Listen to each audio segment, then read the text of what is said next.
Everyone welcome to Hima study. ఈరోజు topic ఏంటంటే మనకు ఇంటర్ ఫస్ట్ ఇయర్ జాగ్రఫీలో లాస్ట్ చాప్టర్ ప్రకృతి వైపరీత్యాలు నిర్వచనం పరిధి. ఈ చాప్టర్ కనుక చెప్పుకుంటే మనకు ఫస్ట్ ఇయర్ అంతా కంప్లీట్ అయినట్టే అండి. అండ్ ఈ చాప్టర్ని మాత్రం అంత ఈజీగా ఒకటే వీడియోలో చెప్పలేము, ఎందుకంటే చాలా ఎక్కువగా ఉంది. సో మనకు చూడడానికి ఈ వరదలు, క్షామము, చక్రవాతాలు ఇవన్నీ కనిపిస్తున్నాయి, తెలిసినవే. బట్ ఎంత మ్యాటర్ ఉందో మనం ఇప్పుడు చూస్తామండి. సో వీడియోని ఎక్కడ స్కిప్ చేయకోకుండా లాస్ట్ వరకు అయితే చూడండి. అలాగే మీకు నచ్చినట్లయితే మన ఛానల్ని లైక్ చేసి, షేర్ చేసి, సబ్స్క్రైబ్ చేయడం మాత్రం మర్చిపోకండి. సో ఫస్ట్ ఈరోజు మనము ఏవేవి కవర్ చేద్దామంటే వరదలు, క్షామం గురించి అయితే కంప్లీట్ చేద్దాం. ఎందుకంటే 2 టాపిక్సే మనకు చాలా ఎక్కువగా ఉంది. సో మీకు ఒక టాపిక్ని నేర్చుకునే ముందు, అంటే ఇదే అని కాదండి, ఏదైనా సరే ఒక టాపిక్ని నేర్చుకోవాలనుకున్నప్పుడు అంతా చదవాల్సిన అవసరం లేదండి. ఒక టాపిక్ అంటే ఫర్ ఎగ్జాంపుల్ ఇదే తీసుకుందాం. వరదలు అనేవి ఎందుకు సంభవిస్తాయి, ఎక్కడ ఎక్కువగా సంభవిస్తాయి, ఎప్పుడు మనకు సంభవిస్తాయి, ప్లస్ ఇలాంటివన్నీ క్వశ్చన్స్ చేసుకోవాలి. ఏ ప్రాంతాలలో ఎక్కువగా కనిపించాయి, నెక్స్ట్ ఏ ప్రాంతంలో మనకు ఎక్కువగా ఈ వరదలు రావడానికి రీజన్స్ ఏంటి. సో ఇలా మనల్ని మనమే క్వశ్చన్ చేసుకోవాలండి. సో ఈరోజు టాపిక్ వచ్చేసి మనం వరదలు కదా, సో నేర్చుకుందాం వరదలు అంటే ఏంటో.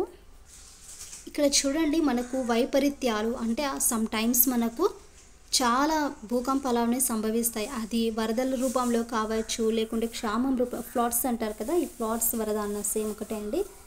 ఈ సునామీల వల్ల కావచ్చు, అనేక విధాలుగా మనకు సమ్ టైమ్స్ మనం అన్ఫార్చునేట్లీ ఇలాంటివన్నీ సంభవిస్తుంటాయి. బట్ అవి మనం చేసేవి కాదండి, న్యాచురల్గా వచ్చేవి. కాబట్టి ఇక్కడ చూడండి, వైపరీత్యం అంటే ఆపదకు గురి చేయడం, టు ఎక్స్పోజ్ టు రిస్క్ అని అర్థం. అంటే మానవుని యొక్క ఆపదలను గురి చేసే ప్రకృతి సిద్ధమైన అండ్ మానవకృతమైన సంఘటనలన్నీ కూడా వైపరీత్యాల కిందికి వస్తాయి, అంటే హజార్డ్ కిందికి వస్తాయి. మరి ఈ డెఫినేషన్ కన్నా చూసుకుంటే ప్రాణాలకు అండ్ నిర్మాణాలకు ప్రమాదకరంగా పరిణమించగల ప్రకృతి సిద్ధంగా సంభవించే ప్రక్రియలన్నిటిని కూడా ప్రకృతి వైపరీత్యాలు అంటారు. మన యొక్క ప్రాణాలకు నిర్మాణాలు, కన్స్ట్రక్షన్స్ ఉంటాయి కదా, సో అలాంటప్పుడు ప్రకృతి సిద్ధంగా లేకుంటే సంభవించే ప్రక్రియలన్నిటిని కూడా ప్రకృతి వైపరీత్యాలు అంటారు. వాటి మూలంగా మనకి ఏమేమి సంభవిస్తాయంటే ఒక్కోసారి ప్రాణ నష్టం ఉంటుంది, ఆస్తి నష్టము సంభవిస్తే వాటిని వినాశనాలు, డిజాస్టర్స్ అంటారు.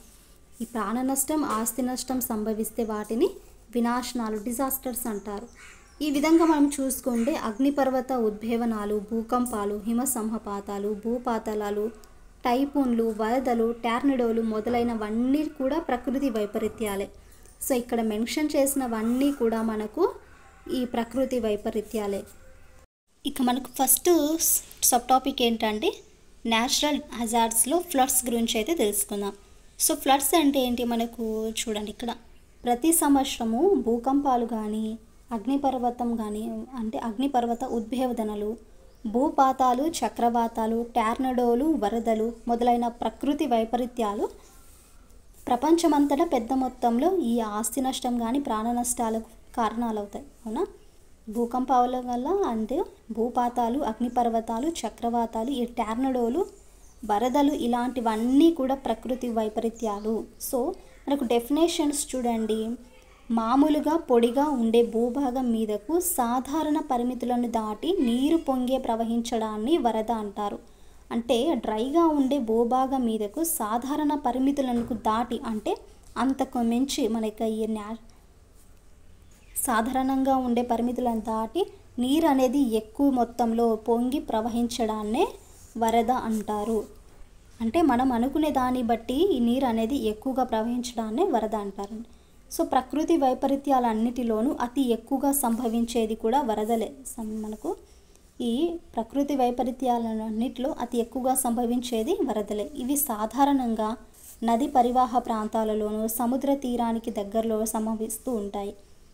నదీ పరివాహక ప్రాంతాలు లేదా సముద్ర తీర ప్రాంతాలలో ఎక్కువగా వరదలనేవి సంభవిస్తాయి.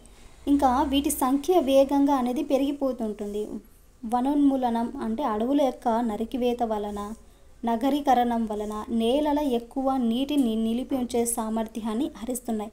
ఈ డిఫారెస్ట్రేషన్ అండ్ అర్బనైజేషన్స్ అనే నేలలు ఎక్కువగా నీటిని నిల్వ ఉంచే సామర్థ్యాన్ని హరిస్తున్నాయి. ఈ పల్లపు ప్రాంతాలు ప్లస్ సముద్ర తీర ప్రాంతాలు ఆనకట్టలకు దిగువగా నది తీరాలలో నిర్మించబడ్డ జనపదాలు మొదలైనవి వరదలకు తేలికగా గురయ్యే ప్రాంతాలు. అంటే ఇక్కడ మనకు పల్లపు ప్రాంతాలు ప్లస్ సముద్ర తీరానికి దగ్గరగా ఉండే ప్రాంతాలు అండ్ ఆనకట్టలకు దిగువగా ఉంటారు కదా, అలాంటి వాళ్ళు మనకు జనపదాలు అంటే నివసించబడ్డే ప్రజలు వాళ్ళు వరదలకు ఈజీగా గురయ్యే ప్రాంతాలు ఇవన్నీ కూడా. వరద నీరు అనేది చాలా ప్రమాదకరంగా ఉంటుంది. ఎందుకంటే అత్యంత వేగంగా ప్రవహించే వరద నీటి ప్రవాహం లోతు 6 అంగుళాలు ఉన్నప్పటికీ అది నిలబడి ఉన్న మనుషులను తేలికగా కింద పడవేయగలదు. వరద నీటి ప్రవాహం లోతు 6 అంగుళాలు ఉన్నా కూడా మనిషి ఒక నిలబడి ఉన్నాడు అనుకోండి, అది తేలికగా కింద పడవేసేంత గుణం కలిగి ఉంటుంది. మరి దానికి ముఖ్య కారణాలు ఏంటి? Main causes. ప్రపంచంలో ఋతుపవన మండలం వంటి కొన్ని ప్రాంతాలలో వర్షాకాలంలో అధిక మొత్తాలలో సంభవించే వర్షపాతం వల్ల తరచుగా వరదలు అనేవి సంభవిస్తుంటాయి. ఎప్పుడు ఋతుపవన మండలం వంటి కొన్ని ప్రాంతాలలో ఈ వర్షాకాలంలో అధిక మొత్తంలో ఈ సంభవించే ఎక్కువగా వర్షపాతం వల్ల ఈ తరచుగా వరదలు కావడానికి రీజన్స్. అండ్ హిమాలయాలు వంటి మంచు కప్పబడి ఉండే ప్రాంతాలలో చూసుకుంటే, అలాగే వేసవి కాలంలో మంచు ఎక్కువగా కరగడం వలన కూడా ఏర్పడే ప్రవాహాల వల్ల కూడా అప్పుడప్పుడు వరదలు అనేవి సంభవించవచ్చు. అంటే హిమాలయాలో మంచు ఉంటుంది కదా, సో ఆ మంచు అనేది వేసవి కాలంలో కరగడం వల్ల కూడా ఈ ప్రవాహాల వల్ల కూడా వరదలు అనేవి సంభవించవచ్చు. నెక్స్ట్, అవపాతం అధికంగా సంభవించి అధికంగా చేరే నీటితో ఈ జలాశయాలు నిండినప్పుడు వాటికి గన్లు అంటే బ్రీచెస్ పడకుండా రక్షించేందుకు అధిక మొత్తంలో నీటిని అనేది దిగువకు విడుదల చేయడం వల్ల కూడా ఈ వరదలు అనేవి సంభవించవచ్చు. అంటే జలాశయాలు ఉంటాయి కదా, సో అలా నిండినప్పుడు వాటిని గన్లు అనేవి పడకుండా రక్షించేందుకు పడుకోకుండా రక్షించేందుకు అధిక మొత్తంలో నీటిని అనేది ఒక్కోసారి విడుదల చేస్తుంటారు. సో అలా విడుదల చేయడం వల్ల కూడా ఈ వరదలు అనేవి సంభవించవచ్చు.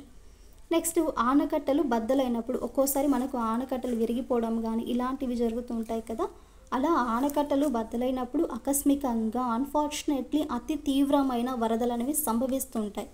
నదులు ఎత్తులో ప్రవహించే పంట కాలువల గట్లకు గండ్లు పడినప్పుడు కూడా ఈ వరదలు అనేవి సంభవిస్తూ ఉంటాయి.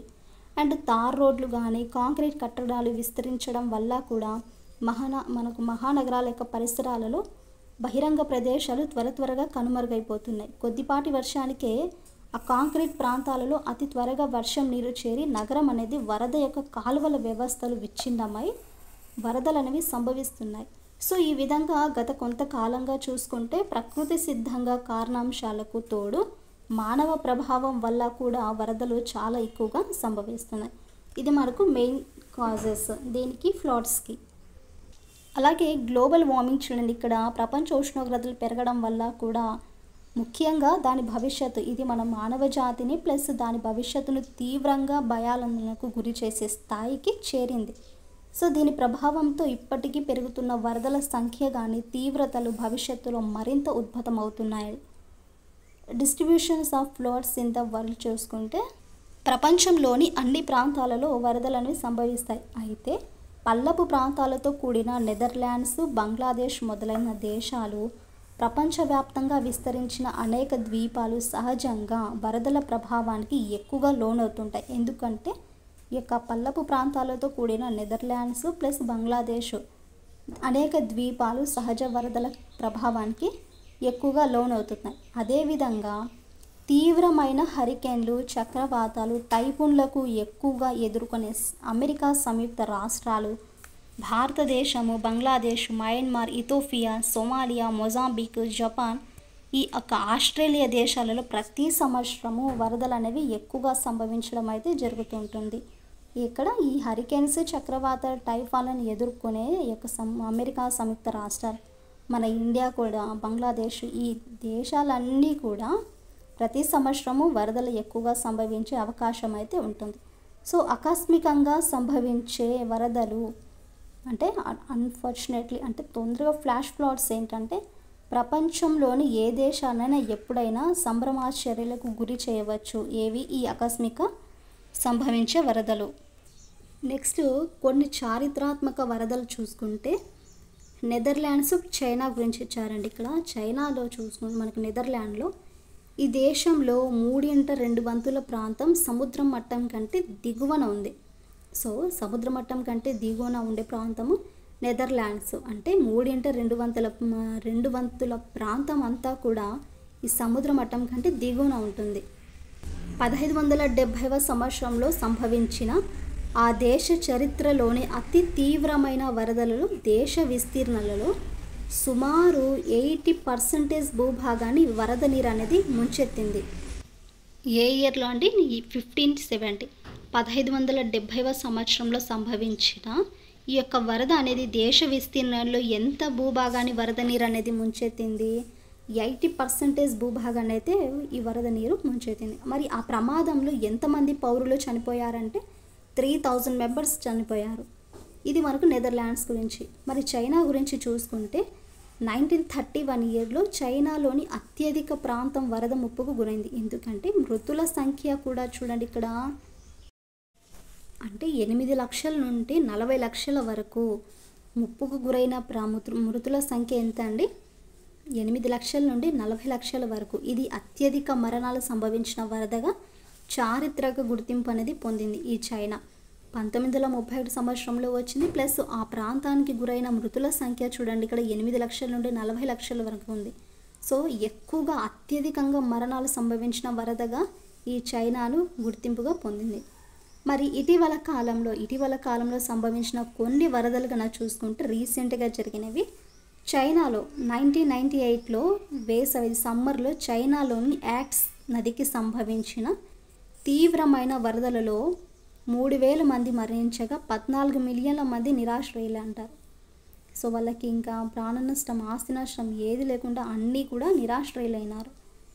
ఎప్పుడు? 1998లో వేసవిలోని చైనాలోని యాక్స్ అనే నదికి సంభవించిన ఈ వరదలు. నెక్స్ట్ మొజాంబిక్ చూడండి. మొజాంబిక్ ఇది 2000 ఇయర్లో, అంటే ఆ సంవత్సరంలో తుఫాన్ యొక్క ప్రభావంతో మొజాంబిక్లోని చాలా ప్రాంతాలలో సంభవించిన వరదలలో ఎంతమంది చనిపోయారు? 800 మెంబర్స్ చనిపోయారు.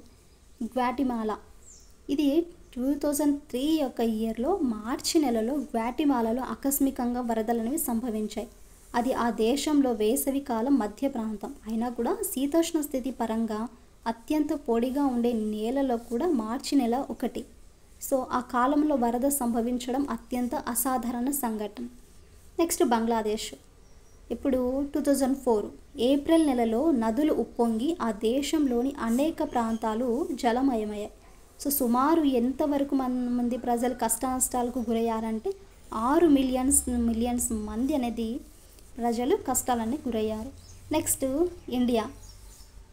సో 2005 జూలై నెలలో ముంబై నగరంలోని కొన్ని ప్రాంతాలు తీవ్రమైన వరదకని గురయ్యాయి. కొన్ని ప్రాంతాలలో 5 మీటర్ల కంటే లోతున్న వరద నీరు అనేది చేరింది. సో మృతుల సంఖ్య వచ్చేసి మనకి ఇక్కడ చూడండి, సో ఇక్కడ 405 లేదు, ఇది దూరంగా ఇచ్చారు కాబట్టి. సో అలా ఇక్కడ కింద దేశాలన్నీ ఉన్నాయి చూడండి, అమెరికా సంయుక్త రాష్ట్రాలు కానీ, ఆఫ్ఘనిస్తాన్, సోమాలియా. నెక్స్ట్ మళ్ళీ బంగ్లాదేశ్లో 2009లో మే 26 తేదీన పశ్చిమ బెంగాల్లో బంగ్లాదేశ్లో ఐలా తుఫాన్ అనేది తాకిడికి సంభవించిన తీర ప్రాంత వరదలు మన దేశంలో 34 మంది, బంగ్లాదేశ్లో 81 మంది పౌరులు అనేది మృతి చెందారు. సరే, ఇక మరియు వరద గురించి రక్షణ చర్యలు ఏంటని చూసుకుంటే ఫ్లడ్ యొక్క ప్రొటెక్షన్ మెజర్స్ చూసుకుంటే ప్రపంచవ్యాప్తంగా ఉన్న అనేక ప్రాంతాలలో నాగరికత అనేది వెలుగు చూసినప్పటి నుంచి ఈ ఉపద్రవం నుండి తనను తాము రక్షించుకోవడానికి మానవుడు ప్రయత్నిస్తూనే ఉన్నాడు. అవునా? మరి అనేక దశాబ్దాలకు పూర్వమే అంటే క్రీస్తు శకం 715లో ఈజిప్ట్ దేశస్థుల భూజలతలాన్ని కొలవడము, తద్వారా వరదలు సంభవించే పరిస్థితులను ప్రజలను ఎలా హెచ్చరించేందుకు నైలోమీటర్ అనే సాధనాన్ని నిర్మించారు. ఎప్పుడండి? క్రీస్తు శకం 715లో ఈజిప్ట్ దేశస్థులు ఈ భూజలతలాన్ని కొలవడము ప్లస్ వరదలు వచ్చినప్పుడు వాళ్ళకి అలర్ట్ చేయడము, సో వీటి ద్వారా ఒక సాధనం అనేది నిర్మించారు. ఏంటంటే అది నైలోమీటర్. మరి నెదర్లాండ్స్, ఇంగ్లాండ్, జపాన్ మొదలైన అభివృద్ధి చెందిన ధనిక దేశాలు తమ దేశాలలో వరద తాకిడికి గురయ్యే ప్రాంతాలను రక్షించేందుకు పెద్ద మొత్తంలో వెచ్చించి భారీ బ్యారియర్స్ అనేవి నిర్మించుకున్నారు. అవరోధాలను, బ్యారియర్స్ని వీళ్ళు నిర్మించుకున్నారు. ఎవరు? Netherlands, England and Japan. So వాళ్ళకి డెవలప్మెంట్స్ ఉంది కాబట్టి ఎక్కువగా వెచ్చించి, డబ్బు మొత్తం అనేది వెచ్చించి ఈ యొక్క బ్యారియర్స్ అనేవి నిర్మించుకున్నాయి. నెక్స్ట్ అంటే కొన్ని దేశాలు, మెయిన్గా చెప్పాలంటే అమెరికా సంయుక్త రాష్ట్రాలు తమ దేశంలోని వరద మైదానాలనే వరద నిరోధకాలుగా ఉపయోగించుకుంటాయి. అంటే సరస్సులు, నదులు, ఇతర జలాశయాల తీరాలే ఈ వరద యొక్క మైదానాలకి కారణం. అమెరికాలో వరదల ప్రభావానికి తరచుగా గురయ్యే ప్రాంతాలను ఖాళీగా వదిలిపెడతారు. పంటలు పండించరు, వరద నష్టాన్ని అరికడుతూ ఉంటారు. ఇంకా చూసుకుంటే మనకు ఈ సముద్ర తీరాలు కానీ పెద్ద నది తీరాలు వెంబడి ఉండే చిత్తడి నేలలు ఈ యొక్క వరద నీటిని పీల్చుకొని కొంతకాలం అనేవి స్టోర్ చేసుకుంటా, అంటే నిలిపి ఉంచి నెమ్మదిగా విడుదల చేయడం ద్వారా కూడా ఈ వరదలను మనం అరికట్టవచ్చు. అంటే ఆ ప్రాంతాలలో వృక్షాలను పెంచితే అవి వరద నీటిని త్వరగా సమీప ప్రాంతాలకు విస్తరించుకోకుండా నిరోధిస్తాయి. సో ఈ తక్కువ ఖర్చుతో సమకూరి ముఖ్యంగా పేద దేశాలకు అందుబాటులో ఉండే ఉత్తమ వరద నిరోధక సాధనాలు ఇవన్నీ కూడా. అలాగే మనకు వరదలు, మేటలు వేయడం వంటి ప్రమాదకర సంఘటనలు అనేవి పెరిగిపోతున్నాయి కదా. సో ఈ ప్రపంచ ఉష్ణోగ్రతల పెరుగుదల, గ్లోబల్ వార్మింగ్ బహుశా ఇందుకు ప్రధాన కారణం అనేది కావచ్చు. ప్రస్తుతం వీటిని బారిన పడుతున్న ప్రజల సంఖ్య 130 మిలియన్లు. అంటే 2025 ఇయర్కి, అంటే ఈ ఇయర్కి నాటికి చూసుకుంటే ప్రపంచ జనాభా 8 బిలియన్లకు పైగా పెరుగుతుందని అంచనా. తగిన రక్షణ చర్యలను తక్షణం చేపట్టినట్లయితే ముఖ్యంగా అభివృద్ధి చెందుతున్న దేశాలలో అధిక సంఖ్యలో నివసించే ప్రజానికం, వరద తాకిడికి ఎక్కువగా గురయ్యే నది తీర ప్రాంతాలలో, అధిక సంఖ్యలో నిర్మించుకున్న జనపదాలలో వరద మూలంగా సంభవించే నష్టం అనేది పెరిగిపోతుంది. నెక్స్ట్ సబ్ టాపిక్ చూడండి, కరువు, క్షామం. ఈ కరువుని మరొక పేరు క్షామం అంటారు, డ్రాట్ అంటారు. వేసవి సమీపిస్తుందంటే, అంటే వేసవి కాలము ఇప్పుడు దగ్గరకు వస్తున్న కొద్దీ ప్రపంచంలోని అన్ని ప్రాంతాలు, అంటే ఏదో ఒక ఇయర్ ప్రతి సంవత్సరం సంభవించే సోనాలు అంటారు, ప్రతి సంవత్సరం సంభవించే క్షామము గురించి దిగులు చెందడము సహజమే. అంటే కొన్ని ప్రాంతాలలో సంభవించే క్షామం వేసవి కాలాన్ని మించి చాలా కాలం పాటు కొనసాగడం అనేది కూడా సాధారణ విషయమే. అసలు ఈ కరువు అనేది ఎలా ఏర్పడుతుందంటే, ఏదైనా ఒక ప్రాంతంలో కొంతకాలం పాటు తగినంతగా నీరు లభించకపోతే దానిని కరువు అంటారు. ఏదైనా ఒక ప్రాంతంలో మనకు నీరు లభించకపోతే దానిని కరువు అంటారు.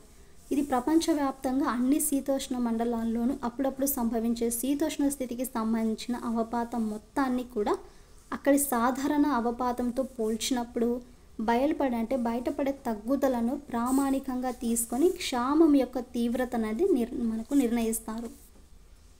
సో నెక్స్ట్ ఇక్కడ కాజెస్ ఆఫ్ డ్రాప్ చూడండి. కరువుకి యొక్క కారణాలు ఏంటని చూసుకుంటే, ఒక ప్రాంతంలో సంభవించే నీటి కొరత పరిగణించే క్షామం సంభవించడానికి అనేక పరిస్థితులు అనేవి కారణమవుతాయి. గాయస్ మీకు సెకండ్ పాయింట్ చూడండి. అంటే మనకు ఫస్ట్ ఈ యొక్క కారణాలు ఏంటి, కరువు యొక్క కారణాలు చూసుకుంటే ఇందులో మనం నీటి కొరతగా పరిగణించే క్షామం సంభవించడానికి అనేక పరిస్థితులు కారణమవుతాయి అన్నాను కదా. సో అలానే ఎప్పుడైతే మనకు గాలిలోని యొక్క ఆర్ద్రత అనేది తగ్గి ఈ పీడనం అనేది సాధారణ స్థాయి కంటే ఎక్కువగా పెరిగినట్లయితే అది అవపాత క్షీణతకు దారితీసి చివరకు క్షామంగా సంభవిస్తుంది. అంటే గాలిలోని యొక్క ఆర్ద్రత ప్లస్ పీడనం, వాతావరణ పీడనము నార్మల్గా ఉండే స్టేజ్ కంటే కొంచెం ఎక్కువ అయింది అనుకోండి, అది అవపాత క్షీణతకు దారితీసి లాస్ట్కి క్షామ రూపంలో అయితే సంభవిస్తుంది. నెక్స్ట్ పాయింట్ చూడండి. ఈ పవనాల మూలంగా వాయురాశులు స్థానాంతరం చెంది ఆర్ధ మహాసముద్ర వాయురాశులకు బదులుగా కవోష్ణ, శుష్క, ఖండాంతర్గత వాయురాశి ఒక ప్రాంతాన్ని ఆవరించినప్పుడు కూడా పైన పేర్కొనే విధంగా అవపాతం క్షీణించి చివరికి కరువు అనేది సంభవిస్తుంది. సో ఈ యొక్క పవనాల మూలంగా వాయురాశులు స్థానాంతరం చెంది ఆర్ద్ర అండ్ సముద్ర వాయురాశులకు బదులుగా ఈ కవోష్ణ, శుష్క, ఖండాంతర్గత వాయురాశి ఒక ప్రాంతాన్ని ఆవరిస్తాయి. సో ఆవరించినప్పుడు ఈ పైన మనం పేర్కొన్నాం కదా, ఆ పైన పేర్కొన్న విధంగా ఈ అవపాతం అనేది క్షీణించి లాస్ట్కి మనకు క్షామం అంటే కరువు అనేది సంభవిస్తుంది. నెక్స్ట్ పాయింట్, ఎల్ నినోగా పిలువబడే ఒక విలక్షణమైన శీతోష్ణ స్థితి సంభవించినప్పుడు మహాసముద్ర జల ఉపరితలం అనే ఉష్ణోగ్రతలు అనేవి మార్పు చెందుతాయి. సో అలా మార్పు చెంది జల ప్రాంతాలు నిర్జల ప్రాంతాలుగాను, నిర్జల ప్రాంతాలు జల ప్రాంతాలుగాను మార్పు చెందే విధంగా ఈ వాయురాశులు స్థానాంతరం అనేది చెందుతాయి. సో ఈ పరిస్థితి మూలంగా ఏంటంటే అసాధారణ రీతిలో వర్షాలు, క్షామాలు అనేవి సంభవిస్తాయి. అంటే కరువు అనేది సంభవిస్తుంది. అంటే చూడండి, ఎల్ నీలోగా పిలువబడిన ఒక విలక్షణమైన శీతోష్ణ స్థితి, ఒక విలక్షణమైన శీతోష్ణ స్థితి ఏది? ఎల్ నీనోగా. ఇది ఒక విలక్షణమైన శీతోష్ణ స్థితి సంభవించినప్పుడు ఈ మహాసముద్ర జల ఉపరితలు ఉష్ణోగ్రతలు అనేవి మార్పు చెందుతాయి. సో అలాగే జల ప్రాంతాలు అనేవి నిర్జల ప్రాంతాలంగాను, నిర్జల ప్రాంతాలు జల ప్రాంతాలుగా రెండు కూడా మార్పు చెందే విధంగా ఈ వాయురాశులు అనేవి స్థానాంతరం చెంది ఆ పరిస్థితికి మూలంగానే ఈ అసాధారణ రీతిలో వర్షాలు, అప్పుడప్పుడు కరువు అనేది సంభవిస్తుంది. ఇక లాస్ట్ 4th పాయింట్ చూడండి, వ్యవసాయం కోసం అంటే మనకు వ్యవసాయం కోసం కానీ ప్లస్ భవన నిర్మాణం, కన్స్ట్రక్షన్స్ ఉంటాయి కదా. సో వాటి కోసం నిర్వహించే వన నిర్మూలనం. అంటే మనము ఏదైనా ఒక కన్స్ట్రక్షన్ బిల్డింగ్స్ నిర్మించాలనుకుంటే అక్కడ ఉన్న ఫారెస్ట్ అంతా తీసేస్తాం. సో ఆ డీఫారెస్టేషన్ మూలంగా ఈ మృత్తిక క్రమక్షయం జరగడం వల్ల అక్కడ కరువు అనేది సంభవించవచ్చు. సో నీటిని పీల్చుకోవడం కానీ, తేమను తమలో యొక్క నిలుపుకోవడం నేలలకు ఉండే సహజ లక్షణాలు. నీటిని పీల్చుకోవడము ప్లస్ తేమను అనేవి తమలో అంటే స్టోరేజ్ చేసుకోవడము నేలలకు ఉండే న్యాచురల్గా ఉండే లక్షణాలు.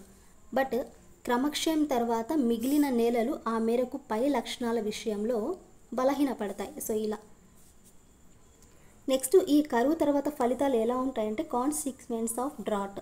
అంటే ఈ కరువు అంతా సంభవించిన తర్వాత దానికి సంబంధించిన ఫలితాలు చూడండి. ఇక్కడ నీరు జీవనాధార లేదా మౌలిక అవసరాలలో ఒకటి కాబట్టి ప్రకృతి, సమాజం రెండు దానిపై ఆధారపడి ఉంటాయి. నీరు లేకపోతే మనం లేం కదా. సో ఈ మౌలిక అవసరాలు, మన యొక్క అవసరాలు ఒకటి కాబట్టి ఈ ప్రకృతి, సమాజం రెండు అనేవి ఒకదాని మీద ఒకటి డిపెండ్ అవుతాయి. అందువల్ల క్షామం అనేది సంభవిస్తే అది స్వల్పకాల, దీర్ఘకాల సమస్యలకు అనేవి దారితీస్తుంది. ఈ కరువు అనేది సంభవిస్తే కొంతకాలం కావచ్చు, లేకుంటే దీర్ఘకాల సమస్యలకు అనేది దారితీస్తుంది. ఈ క్షామం మూలంగా దాని ప్రభావానికి చేయబడ్డ ప్రాంతాలు ప్లస్ ఆ ప్రాంతాలలోని ఆర్థిక సంబంధాలు ఉన్న ప్రాంతాలలో ఈ ఆర్థిక, పర్యావరణ, సాంఘిక సమస్యలు అనేవి ఏర్పడవచ్చు. అంటే ఫర్ ఎగ్జాంపుల్ మనకు కరువు అనేది సంభవించింది అనుకోండి, అక్కడ ఆ ప్రాంతాలు ప్లస్ ఆ ప్రాంతాలలో మనకి ఏ సంబంధాలు అంటే ఆర్థిక పరంగా కూడా చాలా నష్టం వాటిల్లుతుంది. సో అలా ఆ ప్రాంతాలలో ఆర్థిక, పర్యావరణ, సాంఘిక సమస్యలు అనేవి ఏర్పడవచ్చు. అలాగే కరువు వచ్చినప్పుడు నెక్స్ట్ పర్యావరణ సమస్యలు కూడా వస్తాయి. అవేంటంటే ఈ క్షామ మూలంగా కీటకాలు అనేవి విపరీతంగా వృద్ధి చెందడము, ప్లస్ చెట్లు చీడపీడలకు గురి కావడము, క్రమక్షయం పెరిగిపోవడము, జీవన పరిస్థితులు క్షీణించడము, గాలి, నీరు తగినంతగా లభించకపోవడం, ఎండిపోయిన వృక్షజాలం మూలంగా అగ్ని ప్రమాదాలు అనేవి కూడా ఒక్కోసారి సంభవిస్తాయి. సో ఆ ప్రమాదం అధికం కావడం వల్ల ఇలాంటివన్నీ పర్యావరణ సమస్యలు అనేవి కూడా ఏర్పడవచ్చు అని అంటున్నారు. నెక్స్ట్ సాధారణంగా సహజ పరిసరాలు స్వల్పకాల క్షామాలను తట్టుకొని ఒక్కోసారి తిరిగి మళ్ళీ పుంజుకుంటాయి. సో సహజ పరిసరాలు, సహజంగా ఉండే పరిసరాలు స్వల్పకాల క్షామాలను అంటే కొద్ది కాలం యొక్క కరువుని తట్టుకొని మళ్ళీ అవి పుంజుకుంటాయి. సో క్షామం చాలా కాలం పాటు కొనసాగితే మాత్రం ఆ ప్రాంతంలోని వృక్షజాలాలు, జంతుజాతులు తీవ్రంగా నష్టపోతాయి. అవునా, చుక్క నీరు కూడా లభించని దుర్భర పరిస్థితుల్లో ఆ ప్రాంతాలు చివరకు ఎలాగ మారిపోతాయంటే ఎడారుగా అయితే మారిపోతూ ఉంటాయి. నెక్స్ట్ సోషల్ కాన్సిక్వెన్స్ చూడండి, సాంఘిక దుష్ఫలితాలు. ఈ కరువు మూలంగా అనేక సాంఘిక సమస్యలు అనేవి ఏర్పడతాయి. ఎలా? నీటి కొరత మూలంగా వినియోగదారుల మధ్య ఒక్కోసారి ఘర్షణలు ఏర్పడవచ్చు, అంటే గొడవలు జరగవచ్చు. నీటి సరఫరా విషయంలో ధనిక, పేద వర్గాల మధ్య అసమానతలు అనేవి ఉంటాయి. సో అన్ఈక్వాలిటీ ఉంటుంది, ఈక్వాలిటీ ఉండదు వాళ్ళ మధ్యన. అండ్ ఆ పోటీలో పేదలు ఎక్కువగా నష్టపోతారు. ఎప్పుడైనా సరే ధనికులకు మాట చెల్లుతుంది, కానీ అక్కడ పేదలకు మనం నష్టపోవడమే తప్ప ఇది ఉండదు కదా. సో ఈ నీటి సరఫరా విషయంలో వీరిద్దరికి ఘర్షణలు అనేవి ఏర్పడతాయి. ఈ సహాయక చర్యల పంపకం విషయంలో కూడా వివిధ ప్రాంతాల మధ్య ఈ ఈక్వాలిటీ అనేది ఏర్పడుతుంది. ఈ పరిస్థితులు చివరికి దేనికి దారితీస్తాయండి? అనారోగ్యానికి దారితీస్తాయి. అంటే మంచినీరు దొరకకపోతే ఉండే వాళ్ళకి ఎక్కువగా ప్రిఫరెన్స్ ఇస్తారు, లేని వాళ్ళకి పూర్ ఫ్యామిలీస్కి ప్రిఫరెన్స్ ఇవ్వరు కదా. సో అలాంటి పీపుల్స్ అందరూ కూడా ఈ అనారోగ్యానికి దారితీస్తాయి.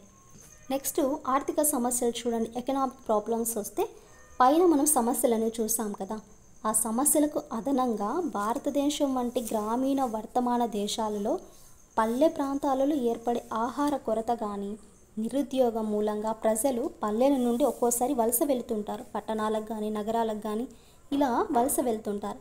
సో దాని ఫలితంగా ఏమవుతుంది, ఆ ప్రాంతాల ఆర్థిక వ్యవస్థలన్నీ దెబ్బతిని చివరకు పేదరికం అనేది వృద్ధి చెందడానికి ప్లస్ తద్వారా సంఘంలో శాంతి భద్రతల విఘాతానికి దారితీస్తాయి.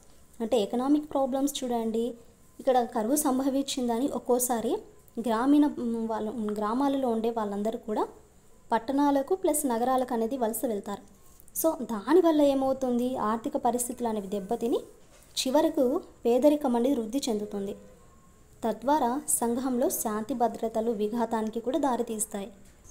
మరి ఈ కరువును నిరోధించడానికి చేపట్టవలసిన చర్యలు ఏంటి చూద్దాం. ఇక్కడ తీవ్రమైన కరువు సంభవించినప్పుడు చాలా కాలం పడుతుంది, మళ్ళీ అది రీకాల్ చేయడానికి చాలా సమయం పడుతుంది కదా. సో సాధ్యమైనంత వరకు ఈ కింద సూచించిన చర్యలు కనుక మనం చేపట్టినట్లయితే దానివల్ల సంభవించే విపత్కర పరిస్థితులను కొంతవేరైనా మనం కంట్రోల్ చేయవచ్చు. అంటే ఏంటి, ఇక్కడ ఫస్ట్ పాయింట్ చూడండి, నేలలను ప్లస్ నీటిని పరిరక్షించుకోవాలి. వర్షపు నీటిని కలెక్ట్ చేసుకొని వాటిని స్టోర్ చేసుకోవాలి.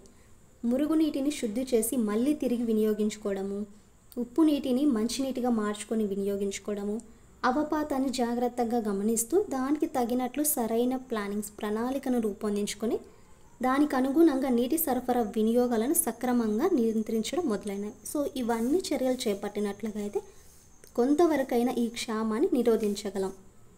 అలాగే ఒక్కోసారి ప్రపంచ ఉష్ణోగ్రతల్లో కూడా తేడాలు ఉండవచ్చు. సో ఆ తేడాలు ఉండడం వల్ల మనకు కరువుపై దాని ప్రభావం ఎలా ఉంటుందంటే ఇక్కడ చూద్దాం. ఫస్ట్ వన్ ఏంటంటే, మనకి ఇటీవలి కాలంలో చూసుకుంటే వాతావరణంలో సంభవిస్తున్న మార్పులు దాని యొక్క ఫలితం అంతా కూడా ప్రపంచం అంతటా ఉష్ణోగ్రతలు అనేవి పెరుగుతున్నాయి. సో దాని ప్రభావంతో ఏమవుతుందంటే జల ప్రాంతాలన్నిటిలోనూ బాష్పీభవనం ఎవాపరేషన్ పెరగడం వల్ల జలచక్రం యొక్క వేగాన్ని అనేది పుంజుకుంటుంది. సో అధిక ఉష్ణోగ్రతలు మూలంగా ముఖ్యంగా మెయిన్గా చెప్పాలంటే వేసవి కాలంలో నేలలు వృక్షాలు ఎక్కువగా ఎండిపోతాయి. తర్వాత వేసవి వర్షపాతం కానీ పెరుగుతున్న బాష్పీభవనాల ప్రభావంతో కానీ కొన్ని ప్రాంతాలలో ఏమవుతుందంటే తీవ్రమైన దీర్ఘకాలము కరువు పీడిత ప్రాంతాలుగా మారుతున్నాయి. తరుగుతున్న వేసవి వర్షపాతం వల్ల పెరుగుతున్న బాష్పీభవనాల ప్రభావంతో కొన్ని ప్రాంతాలలో ఎక్కువ మొత్తంలో దీర్ఘకాలం పాటు కరువు పీడిత ప్రాంతాలుగా అయితే మారుతున్నాయి. సో ప్రపంచ ఉష్ణోగ్రతలలో పెరుగుదల వల్ల సంభవించే దుష్ఫలితాల మూలంగా వేసవి వర్షపాతాలు తగ్గడంతో పాటు ప్లస్ మొత్తం ప్రపంచ అవపాత సరళి అస్థిరమవుతుంది. దాని ఫలితంగా ఏమవుతుందంటే కొన్ని ప్రాంతాలు తీవ్రమైన దీర్ఘకాల క్షామానికి గురి అవుతుంటే మరికొన్ని ప్రాంతాలలో తీవ్రమైన అకాల వరదలు సంభవించి ఫ్లాట్స్ ఉంటాయి కదా. సో ఆ అకాల వరదలు సంభవించి మిగిలిన కొద్దిపాటి పంటల నాశనం కావడం వల్ల ఈ ఆహార కొరత అనేది తీవ్రమవుతుంది. సో దానివల్లే కదా అండి మనకి ఈ క్షామం అనేది ఏర్పడేది. నెక్స్ట్, ఈ పరిణామాలకి అన్ని ఫలితంగా ఇటీవల కాలంలో ప్రపంచవ్యాప్తంగా ధ్రువ ప్రాంతాలతో పాటు పర్వత ప్రాంతాలలో విశాలమైన ప్రాంతాలను విస్తరించి ఉన్న హిమక్షేత్రాలు అత్యంత వేగంగా కూడా అంతరించిపోవడం వారింత ఆందోళనకరంగా మారింది. అంటే ఇక్కడ ఉండే ఫలితాలను చూసుకుంటే ప్రపంచవ్యాప్తంగా ధ్రువ ప్రాంతాలతో పాటు ప్లస్ పర్వత ప్రాంతాలలోనే ఈ విశాలమైన ప్రాంతాలు ఉంటాయి కదా. సో విస్తరించిన ప్రాంతాలు ఏంటి, హిమక్షేత్రాలు అత్యంత వేగంగా తొందరగా అంతరించిపోవడం మరింత ఆందోళనకరంగా మారింది. ఫర్ ఎగ్జాంపుల్ చూడండి, ఇక్కడ టాంజానియా దేశంలో కిలిమంజారో పర్వతంపై ఉన్న మంచు గడిచిన 80 సంవత్సరాలు 80% మేర తరిగిపోయింది. చూడండి, 80 సంవత్సరాలలో 80% మేరకు తరిగిపోయింది అంటే మంచు. అయితే ఈ నష్టంలో మూడింట ఒక వంతు భాగం 12 సంవత్సరాలలోనే సంభవించింది. దీనిని బట్టి మనం ఏమర్థమైందంటే సమస్య అనేది తీవ్రతను గ్రహించవచ్చు. హిమశిరోవేష్ణం మిగిలిన మంచు మొత్తము 2020 నాటికి పూర్తిగా నశిస్తుందని పర్యావరణవేత్తలు ఆందోళన చెందుతున్నారు. అదే సంభవించిన నాడు ఆ ప్రాంతంలో అనూహ్యమైన భయంకర పరిణామాలు సంభవిస్తాయి. మీకు ఇక్కడ డౌట్ రావచ్చు కదా అండి, ఇది 2020 అనేసి. ఓల్డ్ టెక్స్ట్ బుక్ కదా ఇది. సో అప్పటి నుండి మనకు సిలబస్ అనేది ఏం చేంజ్ కాలేదు. ఇంకా లాస్ట్ స్టేట్మెంట్ చూడండి ఇక్కడ, ప్రపంచ ఉష్ణోగ్రత పెరుగుదలని వెంటనే తగిన విధంగా అరికట్టినట్లయితే దాని ప్రభావము హిమక్షేత్రాలపై ఆధారపడి ప్రవహించే ప్రధాన నదులకు నీరు అనేది లభించదు. ఆ నదులన్నీ ఎండిపోతే ప్రపంచంలోని విశాల ప్రాంతాలను అనేకము శాశ్వత క్షామానికి లోనవుతూ ఉంటాయి. సో ప్రపంచ ఉష్ణోగ్రత పెరుగుదలను వెంటనే మనం దాన్ని కంట్రోల్ చేయలేదనుకోండి, సో ఆ ప్రభావం అనేది హిమక్షేత్రాలపై ఆధారపడే నదులు ఉంటాయి. సో ఆ నదులకి నీరు అనేది లభించదు. ఆ నదులన్నీ ఎండిపోయాయి అనుకో, ప్రపంచంలోని విశాలమైన ప్రాంతాలు ఉన్నాయి కదా, సో వాటిని శాశ్వత క్షామానికి అనేవి లోనవుతుంది. సో ఇదండి ఈ టాపిక్లో కొన్ని టాపిక్స్ అయితే మనం కవర్ చేసుకున్నాం. ఇక్కడ మీరు గుర్తుంచుకోవాలనే విషయం ఏంటంటే, అంత చదువుతున్నారే మేడం మీరు అని అనుకోవచ్చండి, కానీ లైన్ టు లైన్ చదవాలి. ప్లస్ మనకి ఏ లైన్ కూడా స్కిప్ చేయడానికి వీలు లేకుండా ఉంది. ఇక్కడ ఏదో కొంచెం మనకు అవసరం లేనిది అయితే స్కిప్ చేసినా పర్లేదు, బట్ ఇక్కడ ఏంటంటే అన్ని పాయింట్స్ కూడా ఇంపార్టెంట్గానే ఉన్నాయి. సో చూసి ఎలా స్కిప్ చేయాలి చెప్పండి మీరే. సరే, నెక్స్ట్ టాపిక్ వచ్చేసి ఇక్కడ ఏంటి, టుమారో మనం డిస్కస్ చేసే టాపిక్ చక్రవాతాలు. సైక్లాన్స్ ఉంటాయి కదా, చక్రవాతాలు అంటే మీరు ఏదో అనుకునేరు, సైక్లాన్స్. సో ఈ సైక్లాన్స్ గురించి అయితే టుమారో టాపిక్లో నేర్చుకుందాం. ఐ హోప్ మీ క్లాస్ నచ్చిందని అనుకుంటున్నానండి. మన క్లాసెస్ కన్నా నచ్చితే please do like and share, subscribe to my channel. అలాగే క్లాస్ ఏ విధంగా అనిపించిందో మీ ఫీడ్బ్యాక్ని నాతో కామెంట్లు అయితే షేర్ చేసుకోండి.